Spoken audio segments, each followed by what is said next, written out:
Baik saudara-saudara, pada pagi ini saya mau kita memusatkan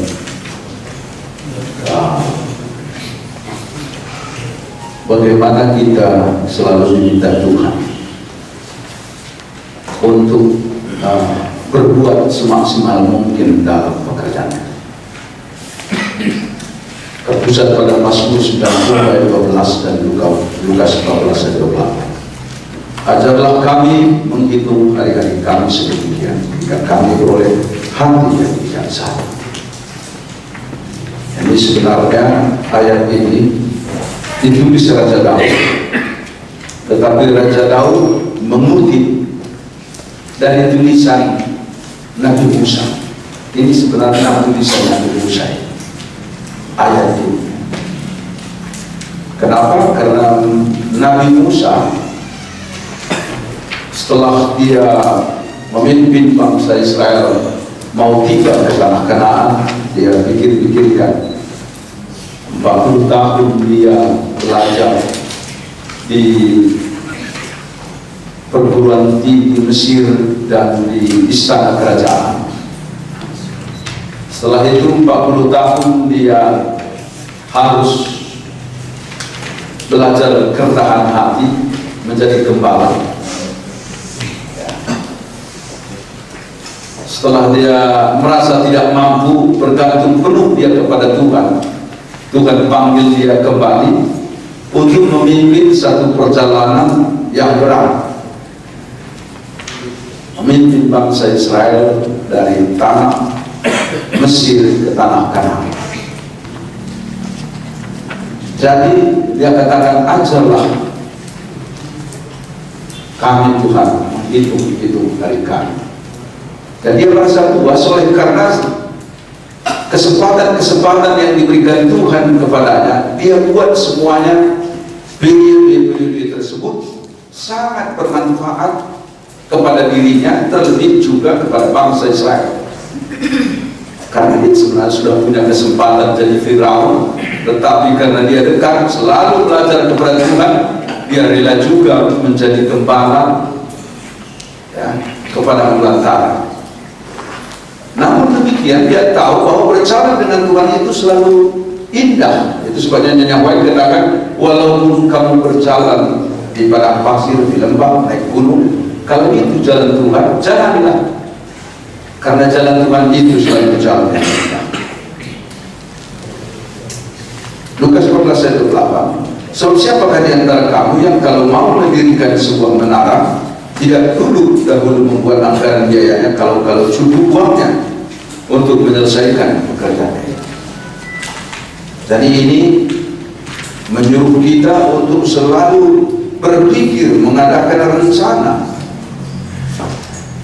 mengadakan satu perhitungan juga, supaya jangan dipermalukan. Karena anak Tuhan yang disebut kamu bukan jadi ekor, kamu kepala. Artinya setiap kebijakan-kebijakan yang dibuat oleh Tuhan itu selalu the best solution. Ini yang penting bagi kita sebenarnya. Jangan umpamanya dibuat satu kebijakan yang serampangan. Itu namanya bukan anak Tuhan, itu namanya ekor. Tetapi anak Tuhan itu selalu konsep-konsepnya selalu yang terbaik, yang the best. Baik saudara-saudara, kenapa ini penting? Saya rasa pada rapat akhir tahun ini, inilah yang harus kita ketahui. Ya. Menghitung hari-hari kami, atau dikatakan tadi evaluasi. Saya rasa di sini pun kita akan evaluasi juga nanti apa yang kita sudah kerjakan. Setelah itu kita lihat bagaimana mungkin nanti supaya anggaran tahun berikutnya berjalan dengan baik. Ya. Kalau di sekolah itu ada yang namanya self evaluation. Para dosen disuruh mengevaluasi diri.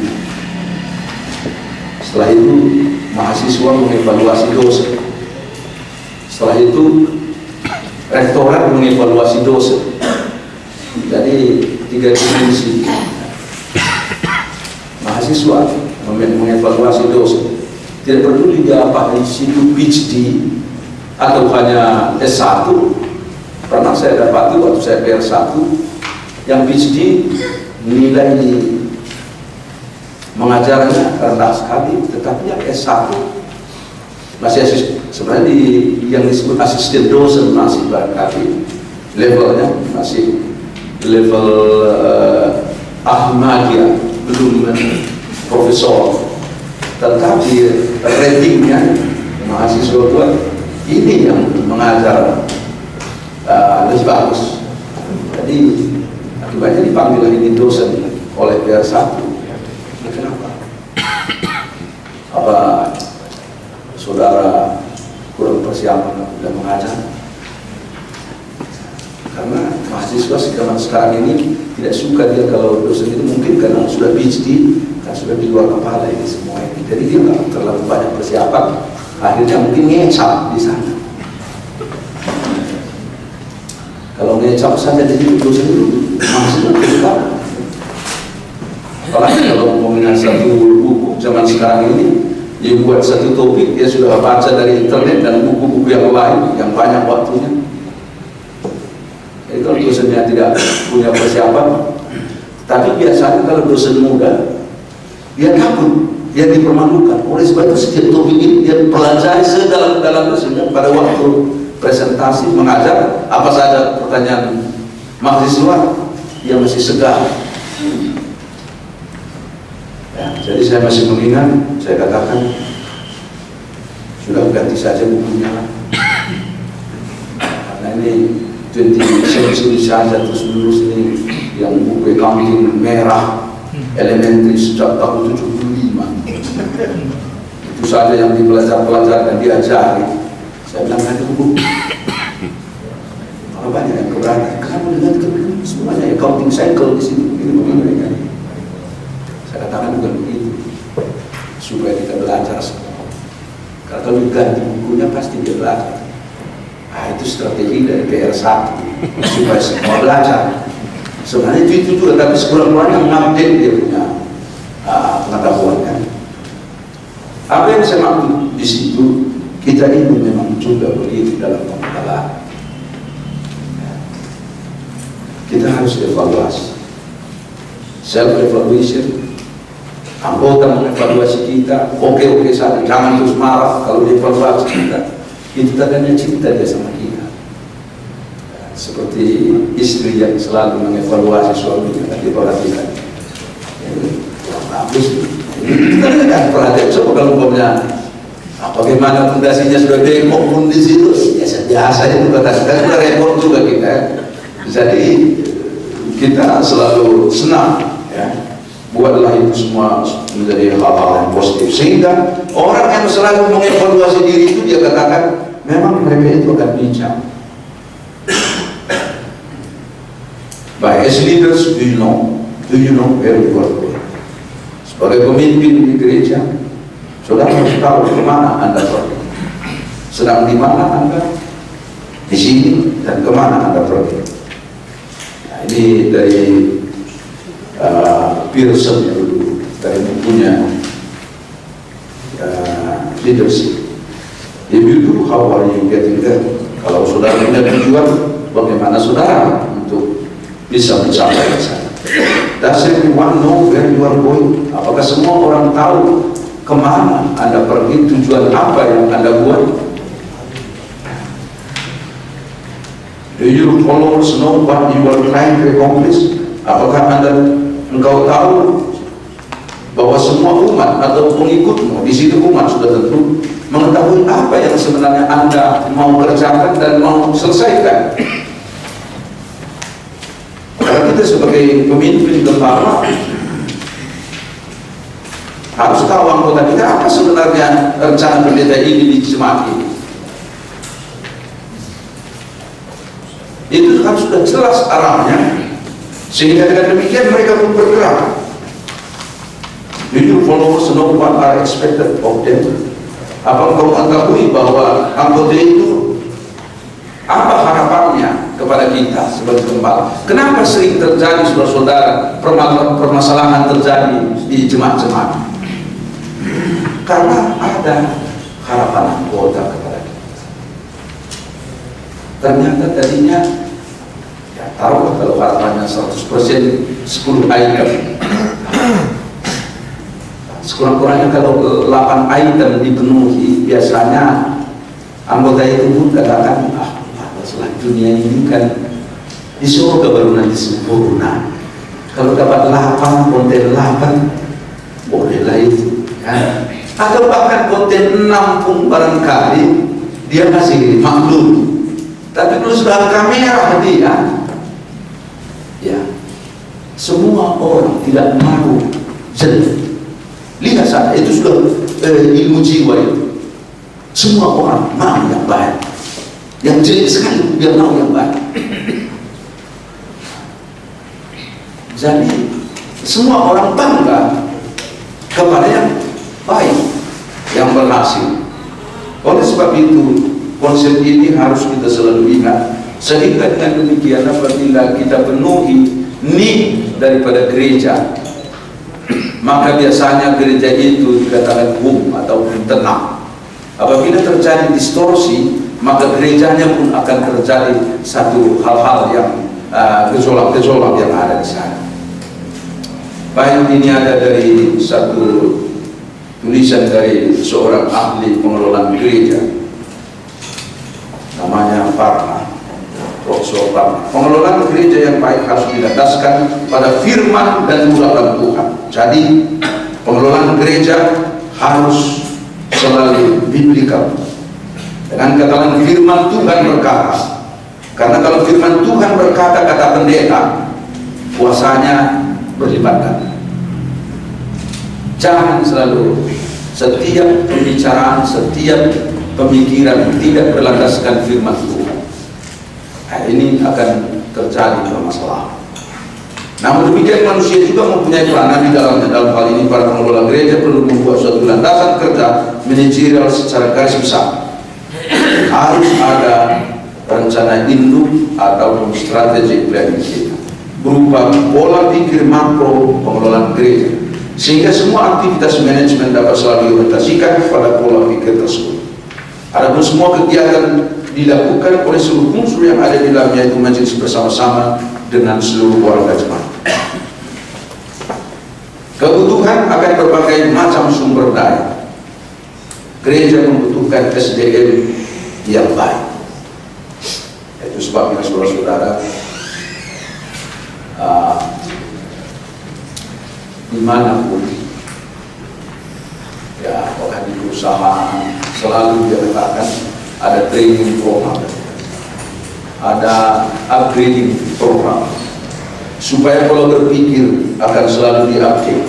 Saya rasa kita, saudara-saudara, berterima kasih sehingga di DKI ini hampir semua master, bahkan sebagian sudah doktor, dan nanti sebentar lagi Indonesia ini akan keluar 17 doktor 5 tahun lagi, ya, karena programnya sudah dibuat dan sekarang sudah berlangsung.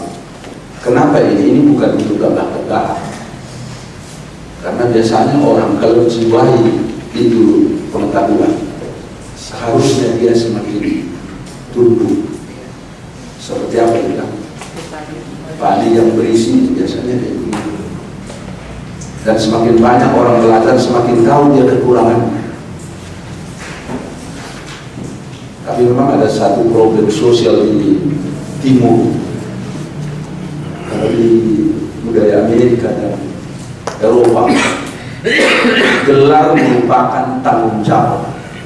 Dan jangan coba-coba membuat gelar kalau saudara nggak punya keahlian. Kalau ditanya orang, nah ini sangat berbahaya. Jadi gelar itu sangat tanggung jawab. Tetapi di Asia penyakitnya gelar adalah status. Kalau sudah doktor dia sudah kasta brahmana. Tapi kalau dia masih S1 kasta sudra. Itu pula kelemahannya kita ini. Jadi kalau sudah dia masuk, dia ke atas doktor, maka dia jadi kasta brahmana, dari kasta elit. Ini yang pola berpikir harus dirombak, ya, sebagai anak Tuhan kita bahwa bukan kasta elit, kasta tanggung jawab. Semakin besar tanggung jawabnya karena dia semakin banyak tahu. Kan itu Tuhan. Kalau kamu punya 5 talenta, berapa sih kurang-kurangnya harus? Berapa yang harus dilipat ganda? 5. Kalau 2, 1. Artinya harus berlipat ganda. Jangan banyak. You punya talenta sudah 5, kelipatannya cuma 1. Wah, ini berbahaya. Tuhan tidak suka yang demikian. Jadi semakin banyak talenta kita, banyak belajar. Umpamanya yang belajar nanti dapat gelar, ini punya tanggung jawab di dalam gelar itu. Bukan asal gagah-gagahan supaya dibawa nanti di liang kubur. Ini tidak perlu, saudara-saudara. Ya, jadi kita lihat di sini bagaimana pentingnya sebenarnya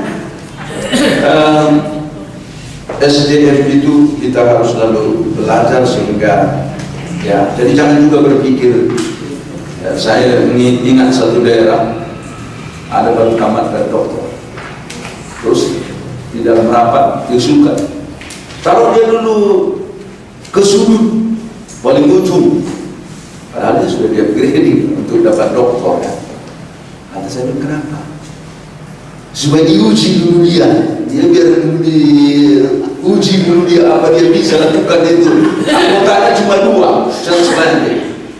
Jadi saya katakan memang bagus juga, tapi sepertinya kita salah kaprah kalau orang dia grading banyak ilmunya, dia harus bagikan kepada yang lain. Kalau umpamanya yang church planting tadi, ya PS yang dilatih masih muda, suruh dia ke sana, lantas dia menjadi tutor. Jadi bukan gelar itu seperti kita sakit hati kalau punya orang gelar, tidak juga.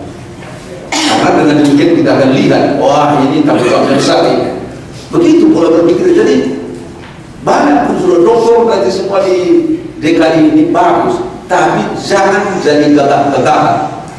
Itu yang akhirnya anggota tidak suka sama kita, karena tujuannya semua pelayanan. Ya, siapa yang mau menjadi besar? Apa yang kita kenal kita? Konsep kita tadi harus kamu melayani. Jangan lupa kita berlomba-lomba. Kapan ini kita jadi mau ketua conference? Itu tidak usah dicari-cari, akan datang kalau kita menjadi pelayan yang baik. Karena baginda saudara diangkat pun saudara tidak takut, karena ya ini sebenarnya ada pelayanan. Sebenarnya berat ini tanggung jawab ini, bukan ada privilege di sana. Privilege-nya ya saya rasa gaji pendeta Limpo dengan saudara-saudara ada bedanya sedikit. Terlalu banyak kita pola berpikir dunia. Ya ini power ini bisa kita sendiri, maka kita bisa nanti buat sesuatu yang begini-begini nggak lama. Karena authority dari gereja ini adalah pelayanan. Amin. Itu kekuatannya. Kalau di situ ada pelayanan, saudara nggak perlu takut. Karena di situ memang sumbernya kekuasaan gereja ini yang dinamakan Rasul Paulus. Dia dulu jadi pemimpin pertama kekuasaan rohani. Setelah dia buat gereja di Philadelphia, gereja di Efesus, Antioquia, semua ini sudah banyak jemaat. Maka datang jemaat katakan, diangkatlah dia menjadi pemimpin. Jadi dari sudah jadi gereja ini, dia jadi pemimpin. Maka dengan kata lain, sumber kekuasaannya itu pertama dulu otoritas rohani, setelah itu baru otoritas organisasi. Ini harus selalu kita ingat bahwa saudara-saudara di sini semua kita sebagai pendeta, walaupun ada otoritas organisasi di sini kepada Pak Luluk Seribu, itu sekarang sebagai bendahara dia punya otoritas organisasi. Kalau kita tidak tanda tangani ini cek ini, tidak keluar dana dari bangsa. Itu otoritas organisasi. Tetapi kenapa dia bisa tanda tangani ini dengan diakui? Karena ada otoritas rohaninya di sini. Dan itulah yang paling penting. Karena apabila dia umpamanya tanda tangani terus lalu tidak melalui prosedur rohani, maka mulailah kita ikut di gereja itu. Jadi bendahara ini kenapa dikeluarkan ke sana? Tapi kalau penginjilan tidak ada, dikeluarkan. Tetapi kalau ke sini dia ada di sini, tak ke komite, macam-macam lah terjadi. Inilah pentingnya selalu kita ingat otoritas rohani itu yang paling penting. Setelah itu baru organisasi, dan Paulus lakukan. Di sini kita lihat umpama talenta dan uang mina itu sebenarnya mengartikan bahwa harus dilibatkan. Ini mungkin saudara akan bingung juga cara kerja yang berorientasi di sini agar dapat memperoleh berbagai sumber daya pendukung yang dibutuhkan itu. Majelis tidak bisa mengelak dari keharusan cara pikir dan cara kerja dengan orientasi bisnis. Coba kami. Jadi di gereja ini cuma harus orientasi bisnis. Mungkin banyak yang tidak setuju. Ini kan gereja rohani. Namun kedua cara dengan orientasi bisnis tersebut harus dijaga supaya tetap berlandaskan firman Tuhan. Karena ada tertulis uang adalah hamba yang baik, tetapi bukan tuan yang baik.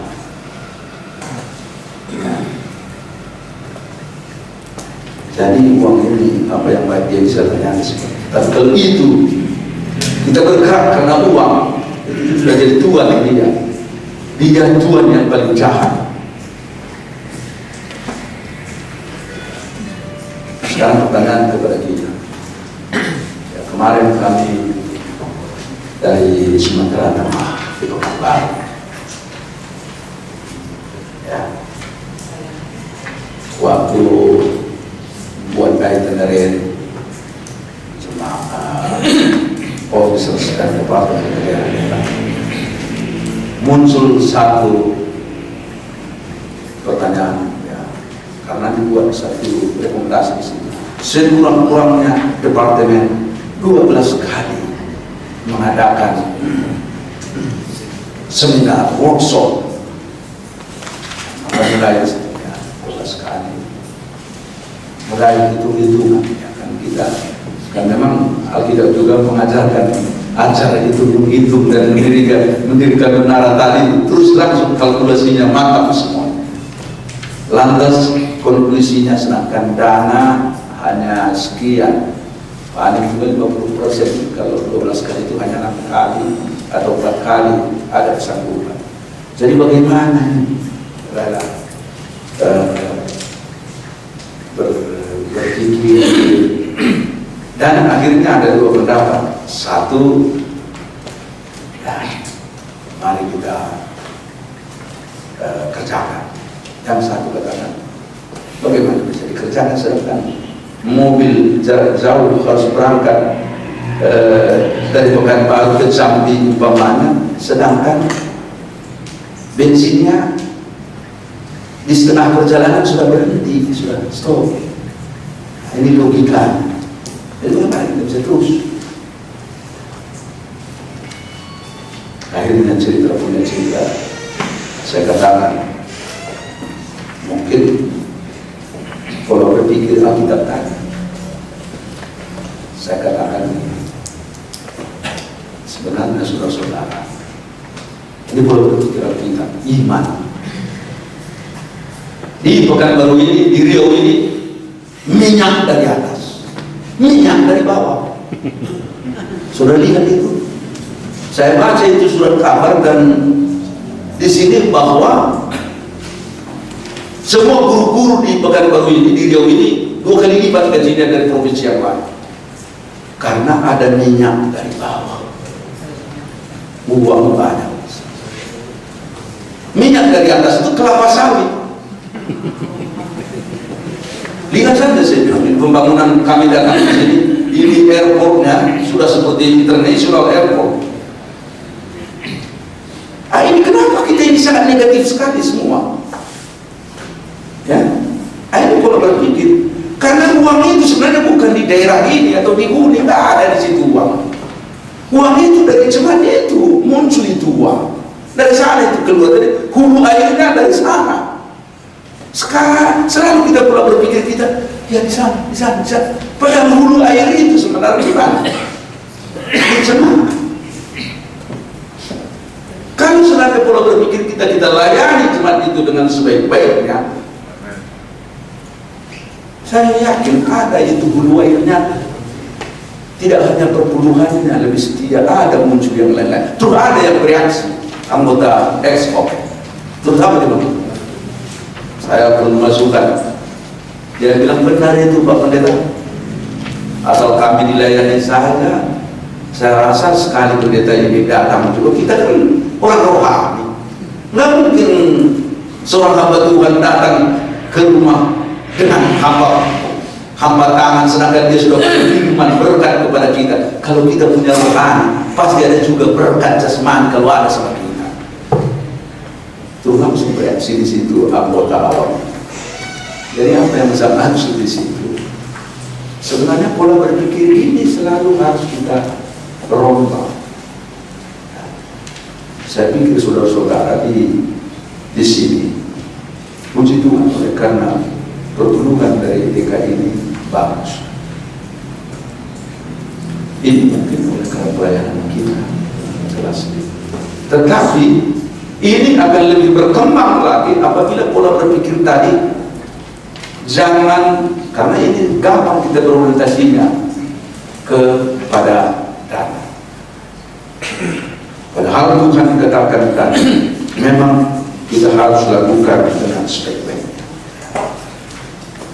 Oleh sebab itu pentingnya sebenarnya kalau boleh kita buat pelayanan kita sejak umpamanya tahun berapa sekarang ini, 2012, 2013, 14, 15 konferensi. Coba buatlah sekurang-kurangnya 3 tahun ke depan jelas, apalagi tenaga-tenaga muda. Asiklah membuat perencanaan, asiklah membuat pekerjaan. Jangan kita orientasinya seperti organisasi massa yang akhirnya kalau organisasi massa itu biasa di Indonesia ini kenapa belum maju-maju? Ya kan pemilihan nanti sekarang sudah ribut. Padahal sebenarnya semua itu tujuannya adalah bekerja. Jadi pemain sudah sebelum begini 3 tahun lalu 2013, apa yang saya buat SSPP ini supaya hebat. Berapa jemaat di sini? 140. Terus dibagi sekian per 15 sidang atau per 14 sidang, maka 10 kali orientasi ini SSPP. Apapun di situ kalau dinyanyikan selalu nyanyian SSPP, akhirnya nyanyian itu merdu bagi orang. Jangan hanya suaranya saya usahain. Jangan umpamanya selalu juga kita sering berpikir begini, kalau ke sana susah, ke sini wah ini sibuk, ke sini. Jadi kita buat selalu tembok-tembok sehingga kita bisa memaafkan diri. Ini tidak perlu.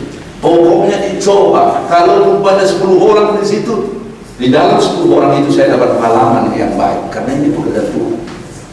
Ini melatih mental pemimpin juga, dan juga mendorong kita bahwa bekerja itu sebenarnya menjadi pemimpin itu bukan gampang.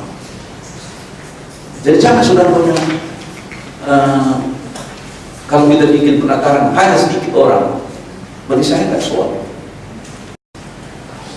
Maju terus, karena kali berikut ibu dapat pengalaman lebih hebat lagi. Dan semakin kadang-kadang ada 2 dampak. Banyak orang bisa kita juga semakin angkuh. Sedikit orang semakin banyak kita berdoa. Akhirnya ada positifnya selalu apabila kita bekerja. Jadi inilah yang dinamakan mari kita sibuk, ya. tahun pertama. Setelah itu apa yang sudah dibuat, bikin itemize ya. Tahun kedua ini, tahun ketiga di sini saya sudah ujung di sini. Jadi dengan demikian maka kita pun akan lebih baik. Baik, dunia gereja juga sekarang ini mengalami perubahan. Sampai pada perang dunia, lingkungan-lingkungan dan negara-negara utama dunia ini bergerak dengan kecepatan kurang-kurang. Namun perang dunia I telah merubah kecepatannya mungkin untuk selamanya.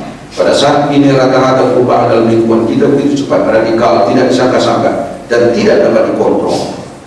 Nah, jadi dengan kata lain, di sekitar kita semuanya terjadi perubahan yang cepat. Ya, saya sendiri sekarang ini kalau ingat anak saya, heran saya katakan, apa namanya itu HP. Hari ini sudah begini, besok saya bilang. Padahal dia bilang, ya, Bapak punya HP ini cukup canggih, tetapi saya hanya menggunakan nelpon orang, terima SMS. Kenapa saya pakai saya punya ini Nokia ini? Karena ini bisa diketik begini praktis saya rasa. Padahal kalau dia, saya ini atau tukar kita, karena dia bisa gunakan ini adalah berita dunia, berita apa saja bisa dengan ini. Saya katakan, oh, saya sudah ketinggalan zaman. Saya hanya tahu bentuk Nokia-nya berubah, kontennya kurang. Banyak kita ini juga begitu. Yang gereja masih lihat kan hari dulu. Kita tahu tingkai, tapi kontennya bagaimana ini anak-anak muda ini, bagaimana mereka, sehingga kadang-kadang ini harus menjadi perhatian kita. Ketika lingkungan berubah cara berpikir dan bertindak, gereja juga berubah. Jika jemaat masih menjalankan cara-cara yang sudah kadaluarsa, maka jemaat akan mendapati bahwa mereka sedang berlayar di lautan yang penuh dengan ketidaktepatan dan kerusakan. Ini penelitian dari Jess Barton. Dia katakan pola berpikir kita juga harus berubah. Jangan kadaluarsa. Artinya di sini harus kita lihat perubahan cepat, radikal dan tidak terkontrol adalah satu hal yang tidak diinginkan dan tidak akan dihargai oleh jemaat. Dan pada saat ini ribuan jemaat berusaha sekuat tenaga untuk memastikan bahwa tidak ada yang berubah, tetapi mereka tidak dapat menang dalam pertandingan ini, dan pada akhirnya mereka akan kalah dan kehilangan segala-galanya. Jadi di sini ada satu yang luar biasa penelitiannya, bahwa kalau gereja kita berbentuk tradisional, dia bilang ini mungkin nasibnya sama dengan Presbyterian yang ditafsirkan pada tahun 2050, tidak akan ada lagi satu gereja ataupun anggota yang masih akan bertahan. Kenapa?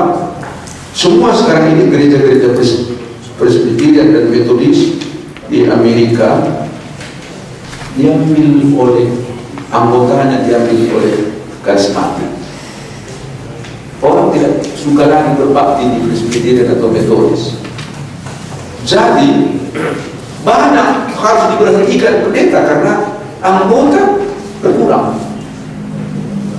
Semua pindah ke gereja karismatik. Di mana gereja karismatik memang ada sedikit dalam bikin nama gerejanya The Rock. The Rock kan apa itu? Batu zaman, The Rock of Ages. Tetapi ngerinya mereka, The Rock itu ada musik rock and roll di dalamnya, sehingga macam-macam pula orang menarik orang ke situ. Karena begitulah metode mereka marketing gospel begitu luar biasa ya. Jadi apa yang dimaksud di sana? Mungkin kita juga, gereja kita selalu dianjurkan janganlah tradisional.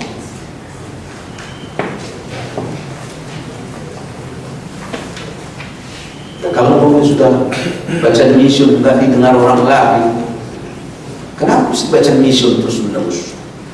Buat variasinya. Di tempel di sana persembahan sahabat 13 ini pergi ke Zambia. Tetapi kan intinya di sana lantas sekali atau 2 kali diterapkan. Lantas dibuat pada waktu kebaktian kesaksian KKPA. Apa itu kesaksian? Sehingga orang pun selalu senang mendengar kesaksian, karena kesaksian itu adalah pengalaman dengan Yesus Kristus. Baik, jadi di sini kita pentingnya harus kita melihat pentingnya satu perubahan, dan ada kecenderungan dikatakan hampir seluruh jemaat menolak perubahan. Ini maksudnya di gereja-gereja yang tradisional tadi, sebab mereka melihatnya sebagai suatu ancaman terhadap apa yang mereka miliki pada saat ini, dan juga kepada tradisi yang mereka jalankan. Oleh karena itu, saudara-saudara, kita harus jemaat-jemaat harus belajar menyesuaikan diri terhadap perubahan lingkungan, dan tidak melatih kecepatan yang dibutuhkan untuk memahami jendela-jendela pendidikan akan terus bergerak, turun dan akhirnya mati. Namun bagi jemaat-jemaat yang mengembangkan keahlian dan persepsi untuk mengenai perubahan, pada lingkungan mereka adalah jemaat-jemaat yang akan melihat kesempatan-kesempatan terbuka untuk pemikiran. Baik, banyak dikatakan, maka kita harus kenal bahwa gereja kita ini dasarnya adalah seperti gereja apostolik yang dalam buku Wahyu dibuat seperti kuda putih bersih tulus dikelilingi dengan tak bersahabat. Kuda merah kenapa lingkungan tak bersahabat betul besar, karena pada waktu kuda merah ini ataupun gereja setelah gereja Efesus, maka ada gereja yang lain sangat berani bersaksi, dan gereja Advent adalah gereja di antara gereja kongregasional dan gereja episkopal. Ya, kongregasi sebenarnya saudara-saudara di konferensi sudah ada presentasinya, banyak suara anggota banyak menentukan. Oleh sebab itu kita harus sadari, ada suara-suara yang mengatakan, bagaimana kalau dibagi ini konferensi? Saya pikir itu satu cita-cita yang bagus, karena sudah 151 dan dulu Jakarta ini 20 juta. Kalau semua kita bergerak terus, saya yakin cita-cita jadi 2 konferensi itu akan terlaksana sebelum tahun 2015. Amin. Tapi ada satu tetapi, apabila kita bekerja terus dan kelihatan fokus kita adalah penginjilan, ekspansi, quality, ini nggak ada orang bisa tidak setuju. Asalkan jangan rupanya dipikir apa tujuannya ini ekspansi, ini hanya